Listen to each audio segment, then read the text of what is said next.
కర్కాటక రాశి వారికి పరాభావ నమ సంవత్సర ప్రారంభం నుంచి అనేక రకాలైన అష్ట కష్టాలు పొంచి ఉన్నాయి. ప్రారంభ కాల సమయంలోనే అష్టమంలో త్రిగ్రహ సంచార స్థితి ఉంది. తస్మాత్ జాగ్రత్త అని చెప్పి జ్యోతిర్విజ్ఞానం తెలియచేస్తుంది. కర్కాటక రాశిలో ఏ నక్షత్రాలు వస్తాయి అనగా పునర్వసు నక్షత్రంలోని చివరైనటువంటి 4వ పాదము, పుష్యమీ నక్షత్రంలోని 4 పాదాలు, ఆశ్లేష నక్షత్రంలో 4 పాదాలు కలిపితే కర్కాటక రాశి.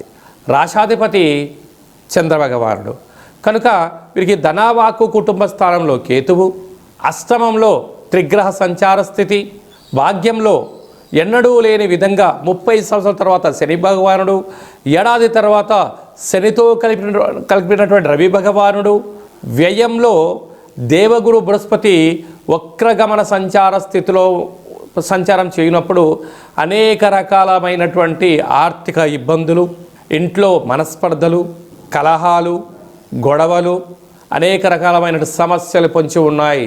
కనుక ఇలాంటి కాల సమయంలో చైత్ర పూర్ణిమ సందర్భంగా మీరు ఒక వెడల్పాటి పాత్రలో బియ్యాన్ని కానీ, బియ్య పిండిని కానీ, లేదా జొన్న పిండిని కానీ వేసి చంద్రుని చూస్తూ మీరు మీ కోరికను నెరవేర్చాలని చెప్పి చంద్రమా మనసో జాతః అని చెప్పి మనకు వేదం చెప్పడం జరుగుతుంది.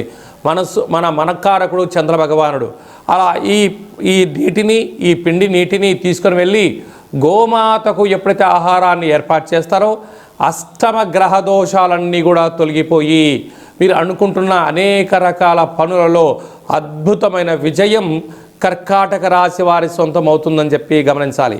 అలాగనే అష్టమి తిథి ఎందున తప్పక కాళభైరవ స్వామి యొక్క స్మరణ, కుక్కకు, కాకులకు ఆహారాన్ని ఏర్పాటు చేయండి, కష్టాలను తొలగించుకోండి.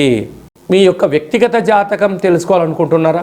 మీ యొక్క పేరు, పుట్టినటువంటి తేదీ, నెల, సంవత్సరం, పుట్టిన సమయం వ్రాసి వాట్సాప్లో పంపించగలిగినట్లయితే 100 సంవత్సరాల జాతకాన్ని వ్రాసి పంపించి మీరు పుట్టినప్పుడు గ్రహ గమనాలు ఎలా ఉన్నాయి, ప్రస్తుతం ఎలా ఉంటున్నాయి, రాబోయే కాలంలో ఎలా ఉంటున్నాయి, ఈ తెలుగు ఉగాది పండుగ నుంచి ఆదాయ వ్యయాలు, ఎలాంటి కార్యక్రమాలు ఆచరింపచేయాలి, ఎలాంటి కార్యక్రమంలో మనం విజయం సాధించబోతున్నామో అన్ని విషయాలను మీకు సవివరంగా సంపూర్ణంగా తెలియజేయడం జరుగుతుంది.